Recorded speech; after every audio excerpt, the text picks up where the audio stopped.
আমার সন্তান, আপনার সন্তান রাত 2টা পর্যন্ত অনলাইনে, ফজর তার ঘুমে কেটে গেল, কোনদিন পিতা হয়ে বলেন নাই যে কেন ঘুমাস ফজরের সময়, রবের অপছন্দ, উঠে যা, নামাজে দাঁড়িয়ে যা, ঘুমের চেয়ে রবের কাছে নামাজ পছন্দ। তবলিগ করে, সাল লাগাইছে, সিল্লা লাগাইছে, তালা আস্তে করে খুলে ফজরের সময়, খুইলে আস্তে করে সিটকানি খুলে, বইয়ের ঘুম যেন না ভেঙে যায়, লাগছে না নামাজ খালি চিল্লাওয়ালার উপরে, ঘরের আর কারোর উপরে না। ফজরে ঘন্টি বাজাইবা ঘরের ভেতরে, যে সব জায়গায় যাও। আমাদের আকাবির বুজুর্গরা ফজরের সময় শুধু বালেকদেরকে জাগাতেন না, নাবালেকদেরকেও জাগাইতেন। আমাদের আকাবির মুজাদ্দিদ আল-ফিসানি রহমাতুল্লাহ আলাইহি ঘরে ঢুইকা বলতেন, এই বিবি, আমার দুধের শিশুটাকেও জাগাও, ফজর হয়েছে, ওকে জাগাও। বিবি কয়, ফজরের সময় দুধের বাচ্চা জাগায় কি করবো, দুধ খাওয়াইবা, কানবো তো, ওর কান্নাটা জিকির, ফিরিস্তারা দেখে যাবে আমার ঘরে দুধের শিশুও জিকির করে, ঘুমায় না। ফজরের হিফাজত। উম্মত ফজর পড়ে না, উম্মত ফজর ঘুমে কাটায় দেয়, অথচ ফজর মাকামে নবুওয়াত ওয়াক্ত, যে এই ওয়াক্তের সময় নবুওয়াত দান করা হয়েছে। আর ফজর যেহেতু সর্দার ওয়াক্ত, ফজরের পরেই যে ওয়াক্তটা সবচেয়ে দামি, সেটা হলো ওয়াক্তুল আসর, সবচেয়ে দামি গুরুত্বপূর্ণ নামাজ সালাতুল আসর। আল্লাহ বলে সব নামাজ হেফাজত করো, ওয়াসসালাতিল বুসতা, বিশেষ করে আসরের নামাজ হেফাজত করো। কারণ আসরের হিফাজতের মাধ্যমে, ফজর তো বলা নবুওয়াত আর আসর হলো বেলায়েত, আসরের হিফাজতের মাধ্যমে বেলায়েতের দারাজাত বন্টন হয়, মর্যাদা বন্টন হয়। যে দুর্বল ওয়াক্তে, দুর্বল বদনে একটা নামাজ পড়ে, আসরের নামাজ, আর ফজরের নামাজ পড়ে পছন্দের ওয়াক্তে, দুর্বল বদনে, ঘুমের থেকে উঠছে দেহ দুর্বল, কিন্তু লম্বা নামাজ পড়ে, আল্লাহরে খুশি করে। আর দুর্বল ওয়াক্ত, দেহ দুর্বল, সারাদিন কাজ করেছে, দেহটা দুর্বল, ছোট্ট একটি ওয়াক্ত সব কিছু পেছনে ফেলে আগে রবের কদমে সেজদায় করে যায় আসর হিফাজত করার জন্য। তখন তার বেলায়েতের মর্যাদার উঁচু মর্যাদা আল্লাহ তাআলা তাকে দান করে, যখন সে আসরের হিফাজতকারী হয়ে যায়। এ কারণেই খাজা কুতুবউদ্দিন বখতিয়ার কাকির ওসিয়ত ছিল যে আমি মৃত্যুর পরে যেন আমার জানাজাটা একটা ওলি বুজুর্গ পড়ায়। খলিফারা বলে ওলি বুজুর্গর নাম বলে যান, কে জানাজা পড়াইব? কুতুবউদ্দিন বলে নাম বলি না, ওলির কাম বলে যাই, ওলির গুণ বলে যাই, আল্লাহর মাহবুব প্যারার গুণ বলে যাই। গুণ যার ভিতরে বাবা তারে দিয়ে জানাজা পড়াবে। কি কি গুণ? 1 নম্বর গুণ হলো, যার জীবনে কোনোদিন বালেগ হওয়ার পর থেকে আমার জানাজা পর্যন্ত তাকবীরে উলা ছাড়ে নাই, যার জীবনে তাকবীরে উলার হিফাজত আছে, তাকে দিয়ে জানাজা পড়াবো। আমাদের আকাবিররা তাকবীরে উলার মূল্যায়ন করতেন, কারণ তারা আল্লাহর মাহবুব হওয়ার জন্য ইবাদতের সৌন্দর্যের যত সুন্নত আছে সব হিফাজত করতেন। তাকবীরে উলার নামাজ। আমাদের এক বুজুর্গ সারা জিন্দেগি সুদীর্ঘ 40 বছর, সাঈদ ইবনে মুসাইয়িব রাহমাতুল্লাহি আলাইহি 40 বছর শুধু তাকবীরে উলার হিফাজত করে নাই। 40 বছর সাঈদ ইবনে মুসাইয়িব আজান হওয়ার আগে মসজিদে প্রবেশ করেছে। ওনাকে জিজ্ঞেস করা হয়েছে, আজানের আগে মসজিদে আসেন কেন? উনি বলতেন, ময়দানে মাহশারে আল্লাহ যদি কাহার আর জালাল লইয়া আমায় জিজ্ঞাসা করে, আমার ঘরে তোরে ডাইকা আনা লাগতো কেন? ধরা খেয়ে যাব। মুয়াজ্জিনের ডাক শুরু হওয়ার আগে রবের ঘরে হাজির হয়ে যাই, হাসরের মাঠে যেন আমি আসামি হয়ে না যাই।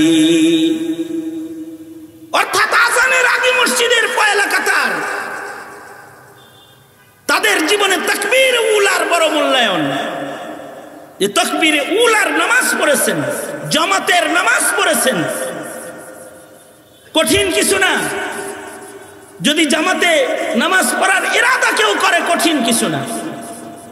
মসজিদের জামাত পায় নাই তো তার সাথীদেরকে নিয়ে জামাত করবে, হেফাজত করবে, জামাত হেফাজত করবে তার তাকবীরে উলা। তাকবীরে উলার নামাজ আল্লাহর কাছে পছন্দের। কুতুবউদ্দিন বলে, যার জীবনে তাকবীরে উলা কাজা নাই সে জানাজা পড়াবে, যার জীবনে তাহাজ্জুদ কাজা নাই সে জানাজা পড়াবে, সারা জিন্দেগিতেও তাহাজ্জুদের নামাজ কাজা নাই সে জানাজা পড়াবে। ইমামুনা ইমামুদ দুনিয়া ইমামে আজম আবু হানিফা রাহমাতুল্লাহি আলাইহি সুদীর্ঘ 40টা বছর এশার ওযু দিয়া ফজরের নামাজ পড়েছেন, তাহাজ্জুদ কাজা করতে থেকে। উলাইকা আবাই, ওনারা আমাদের পূর্বপুরুষ যাদের জীবনের কোন রাতের তাহাজ্জুদ কাজা নাই। কুতুবউদ্দিন বলে 3 নম্বর শর্ত, চোখ দিয়ে কখনো পরনারী দেখে গুনার কল্পনাও করে নাই। 4 নম্বর শর্ত, আজব শর্ত, আসরের নামাজ তো তার কাজা নাই, তার জীবনে আসরের সুন্নতটাও কাজা নাই। যার জীবনে আসরের সুন্নত কাজা নাই সে আমার জানাজা পড়াবে। ইন্তেকালের পরে ঠিকই এলান হয়ে গেল, ময়দানে জমায়েত, সব মানুষের সারখাম নিচা মাথা করে কাঁদতেছে সবাই, কারোর জানাজা পড়ানোর হিম্মত নাই। কিন্তু একজন রাজনীতিবিদ সুলতান শামসুদ্দিন আলতামাস রহমতুল্লাহ আলাইহি নিজের কদম সামনে বাড়াইয়া দিয়ে বললেন, বুজুর্গ আল্লাহর জান্নাতে যাইতেছেন আর আরেকজনের গোপন আমলকে ফাঁস করে দিয়ে গেলেন। সারা জিন্দেগি গোপন করেছি এই ইবাদতগুলো, আপনার জানাজা পড়াইতে আজকে ফাঁস করে দিলাম, আমাকে ময়দানে মাহশারে শাফাআত করতে ভুলে যান যদি আমি ধরা খেয়ে যাই। এই হইল আসরের হিফাজত ওয়ালা আসর। আল্লাহ পাক সূরার শুরুতে আসরের কসম করে বলে, আসরের দিকে দৃষ্টি আকর্ষণ, তার মানে আসরের ভেতরে কিন্তু তোমার জিন্দেগির ইবাদতের মাপকাঠি লুকায় রয়েছে। সুতরাং আসর খেয়াল করো, আসর দুর্বল ওয়াক্ত অবহেলা করবা, সাথে সাথে কাজা হয়ে যাইব। অবহেলা করলে হঠাৎ দুর্বল ওয়াক্ত সূর্য ডুবে যাবে। বাস থেকে কেবল নাম বাসায় যায় পড়ি, রিক্সায় চড়ে যানজটে আসর দাফন হয়ে যাবে। সামান্য অবহেলা করবা তো ডুইবা যাবে বেলা না। সুতরাং আসরটা দুর্বল ওয়াক্ত বিশেষভাবে দেখে সৈন্য এটাকে আদায় করো নামাজি। ওয়াল আসর, আসরের কসম হতে পারে, ওয়াল আসর হায়াতের কসম, কালের কসম, মহাকালের কসম। ওয়াল আসর হায়াতের কসম, ওয়াল আসর হায়াত কাল আসর, আসরের মতন হায়াত হঠাৎ করে ডুবে যাবে। হঠাৎ করে দেখবা মালাকুল মউত সামনে দাঁড়ায় রইছে। জিন্দেগির হায়াত কিন্তু ধীরে ধীরে ছোট হয়। তোমরা সবাই কিন্তু কবর পথের যাত্রী, ওহে দুনিয়ার মানুষ। ওয়ালা আসর, আসরে তাকাও, তোমার জীবন কিন্তু আসরের মতন, সময় কিন্তু আসরের মতন, অথবা তোমার সময় হায়াত অনেক দাম, হায়াত কিন্তু হঠাৎ শেষ হয়ে যায় আসরের মতন। কারণ মানুষ কবরের দিকে আগাইতেছে, মৃত্যুর দিকে আগাইতেছে, আর হায়াত কমতেছে। আর দুনিয়া মুদবিরাতুন ওয়াল আখিরাতু মুকবিলাতুন। হযরত আলী বলেন, দুনিয়া পিছে যাইতেছে, আখিরাত সামনের দিকে আইতেছে। ওয়াল আখিরাতু মুকবিলাতুন, মওত সামনে আসতেছে, কবরের ঘাটি সামনে আসতেছে। সাবধান, হায়াতকে কিন্তু তোমরা নষ্ট করো না। হায়াতের কসম, 1 মিনিটের হায়াতও কিন্তু অনেক দাম। আমাদের এক বুজুর্গ বলেন, সূরাতুল আসর বাজারে যায় বুঝে আসছে। বাজারে যায় দেখে এক লোক বড় বড় চিৎকার করে বরফ বিক্রি করে, বড় বড় আওয়াজে চিৎকার করে। লোকেরা বলে, এত জোরে বরফ বরফ চিৎকার করো কেন? চুপ করে বসে থাকতে পারো না? জাল লাগবে, নিয়ে যাবে। বরফ তো বাজারের অন্য পণ্যের মতো পণ্য না, এটা লই আইছিলাম বড়, ধীরে ধীরে ছোট হইতাছে।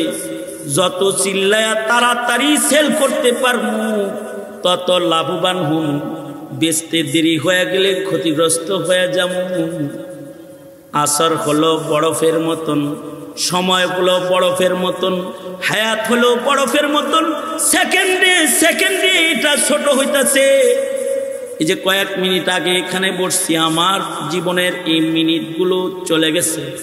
আপনি বসেছেন, আপনার জীবনের মিনিটগুলো চলে গেছে। সামনে আসতেছে কবর, সামনে আসতেছে ভয়ঙ্কর মরণ। মূল ক্যাপিটাল শেষ হইতেছে, মানব হায়াত ধ্বংস হইতেছে। হায়াত ধ্বংস হওয়ার দিক দিয়ে সব মানুষ সমান। ইন্নাল ইনসানা লাফি খুসর, পৃথিবীর যত মানুষ আছে সব হায়াত ক্যাপিটাল ছোট হওয়ার দিক দিয়ে ধ্বংসের ভিতরে আছে। কিন্তু ওই মানুষগুলার ধ্বংস নাই হায়াত শেষ হলে। যে মানুষগুলার ভেতরে ইস্তেসনা, তারা যেই মানুষগুলার ভেতরে চারটি সিফাত থাকবে, তাদের মরণ কাছে আয়া পড়লে সমস্যা নাই। একদিকে তাদের মরণ আসবে, তাদের দুনিয়ার হায়াত ক্যাপিটাল শেষ হবে, কিন্তু আখিরাতের স্থায়ী হায়াত তার হাতের মুঠোয় চলে আসবে। একদিক দিয়ে সে মরবে, আর এক দিক দিয়ে সে জান্নাতের চিরস্থায়ী হায়াতের ভেতরে প্রবেশ করবে। যাদের ভেতরে চারটা গুণ থাকবে, ইল্লাল্লাযীনা আমানু, যার ঈমান আছে ও মরলে সমস্যা নেই। সমস্যা হলো জন্মাইছে তো ঈমানদার হালতে, আর মরতেছে হলো নাস্তিক, হিন্দু, বৌদ্ধ, খ্রিস্টানের আকীদা বিশ্বাস লইয়া। জন্মাইছে তো তাওহীদের কালিমা লইয়া। এই যে ধ্বংসের দিকে যাইতেছে, মরণের দিকে, তখন ঈমানটাই নাই। যদি মরণের সময় কারোর ঈমানই না থাকে, ও তো বরবাদ হয়ে গেল, ওর মরণের জন্য দোজখ দরজা হয়ে গেল। আর যদি মরার সময় ঈমানটাও কারোর থাকে, তাইলে সে ধ্বংসের থেকে বাঁচতে গেল। ন্যূনতম ঈমানদার যে, তাকে আল্লাহ তাআলা এমন পৃথিবীর 10 পৃথিবীর সমান জান্নাত দান করবেন। তাও বান্দারে সবার পরে জান্নাতে দেয়া হবে, দোজখ থেকে বের করা হবে। এই ন্যূনতম ঈমানদারও ধ্বংসের থেকে বেঁচে যাবে, যে দোজখ থেকে তাকে বের করে আল্লাহ যখন তারে জান্নাতটা দিবে আর বলবে, ও ঈমানদার, এই যে তোর তো কোনো নেকামল নাই, শুধু ঈমানটা আছে, এই জান্নাতটা তোকে দিয়ে দিলাম, এটা দুনিয়ার সমান। বান্দা বলবে, আতাসখারু বি ওয়া আনতাল মালিক, আপনি বাদশা হয়ে মস্কারি করতেছেন আমার লগে? আমার মতো এরকম একটা ওয়াসাল ঈমানদার কি এরকম 10 দুনিয়ার সমান জান্নাতের মালিক হওয়ার যোগ্যতা রাখি নাকি? কিন্তু ঈমানের দৌলতের কারণে আল্লাহ তাআলা একটা ঈমানদারকে 10 পৃথিবীর সমান জান্নাত দান করে। এই ঈমান, আপনার ছেলের ঈমান, এই মহল্লার প্রতিটি পরিবারের সন্তানের ঈমান, প্রতিটি সদস্যের ঈমান আছে, হিফাজত হচ্ছে নাকি ধ্বংস করে ধ্বংসাত্মক মৃত্যু নামক ধ্বংসের দিকে আগাচ্ছে? কখনো কি খেয়াল করেছেন পিতাজি? যদি খেয়াল না করে থাকেন তাহলে আপনি অভিশপ্ত পিতা। এই সন্তানের কারণে আপনি অভিশপ্ত, আপনি দোজখে যাইবেন। আর যদি আপনি তার ঈমানের পাহারাদারি করে থাকেন, তাকে যদি ঈমান শিখায় থাকেন, ঈমানের মূল্য যদি তাকে বুঝায় থাকেন, আর সে যদি ঈমান নিয়ে কবরে যাওয়ার যোগ্য মুমিন হয়ে থাকে, তাহলে সে ধ্বংসের থেকে বেঁচে গেছে। দৌলতে ঈমান যার আছে তার ধ্বংস নাই। তবে ঈমানের সাথে যদি আরো কিছু জিনিস জড়ো হয়ে যায়, তাইলে তো কোনো ধরনের পেরেশানি তার নাই। না তার পেরেশানি মরণে আছে, না তার পেরেশানি পুলসেরাতে আছে, না তার পেরেশানি মিজানে পুলসেরাতে হাসরে আছে। আল্লাহ তাআলা তাকে তো বিনা হিসাব জান্নাত দিয়ে দিবেন। বহু মানুষকে বিনা হিসাব জান্নাত দিবে গুণী হয়ে গেলে। যে সকল গুণ থাকলে বিনা হিসাব জান্নাতে যাওয়ার উপযুক্ত হয়ে যাবে, চিরস্থায়ী নিশ্চিন্ত পেরেশানি মুক্ত জীবন পেয়ে যাবে। সেটা হলো ইমানের সাথে যাদের নেক আমল জড়ো ওয়া আমিলুস সালিহাত, যাদের নেক আমলও আছে শুধু ইমান নাই।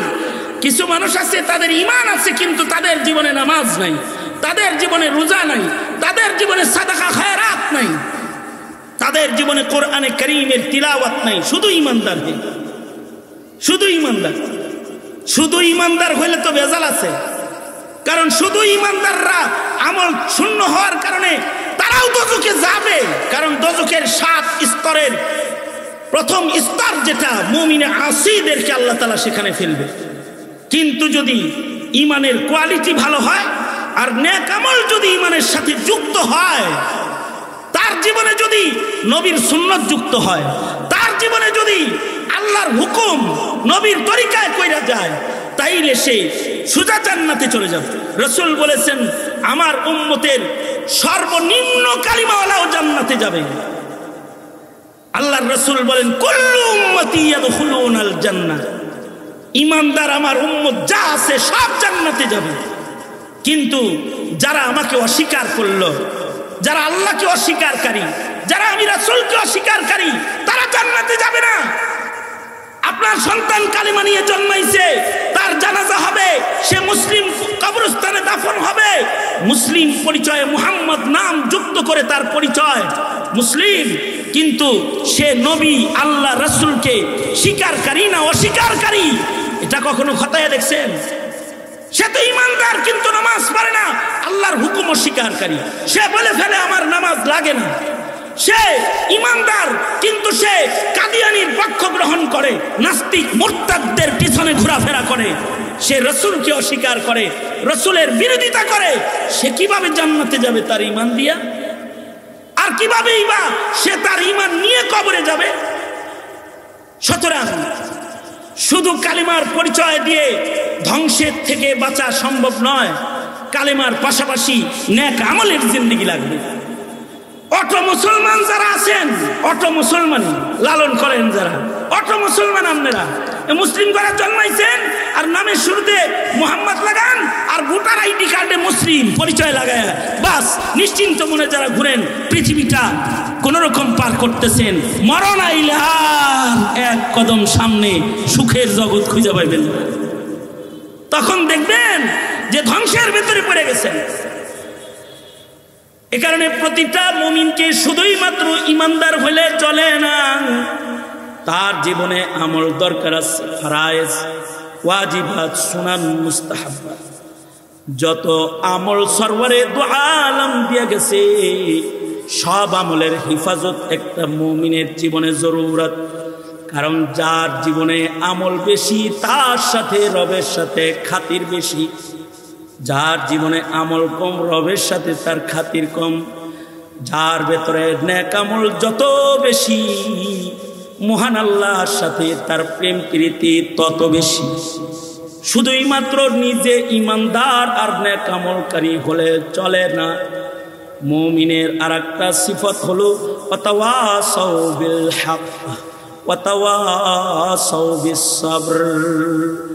ধ্বংস মুক্ত মুমিনের সিফাত ওয়াতাওয়াসাউ বিল হক, তাওয়াসিল আল হক, হকের দিকে মানুষদেরকে ডাকা, তাবলীগ করা। আর কি বিশ্ব ইজতেমা সামনে আইতাছে 31/1/2। তবে যারা তাবলীগ করে পাবলিকের কাছে, এরা মনে করে যে মৌলবীরা ওয়াতাওয়াসাউ বিল হক করেন।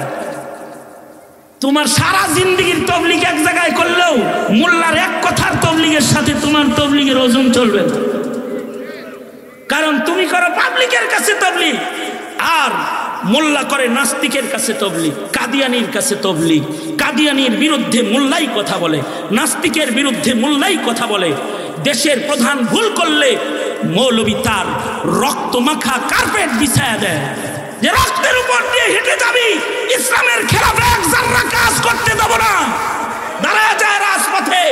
মৌলবীর তাবলীগ জালিমের সাথে, তোমার তাবলীগ খালি রসগোল্লা আর জিলাপির সাথে। আর মৌলবী তাবলীগ করে জালিম রাজার সাথে, হুকুমতের সাথে। এ কারণে ইলিয়াসি তাবলীগ করলে মানুষের উপকার হয়। এ কারণেই তো আলেমরা ইলিয়াসি তাবলীগকে মাথায় করে ঘুরে বেড়ায়। কিন্তু শুধু ইলিয়াস রহমতুল্লাহ আলাইহির এই তাবলীগ দিয়ে রাষ্ট্রের বাতিলের মোকাবেলা করা সম্ভব নয়। সবাই এক তাবলীগ করলে তাহলে আরো তাবলীগ যেটি আছে রোডে ঘাটে মাঠে ময়দানে হেডি করবো কেরা?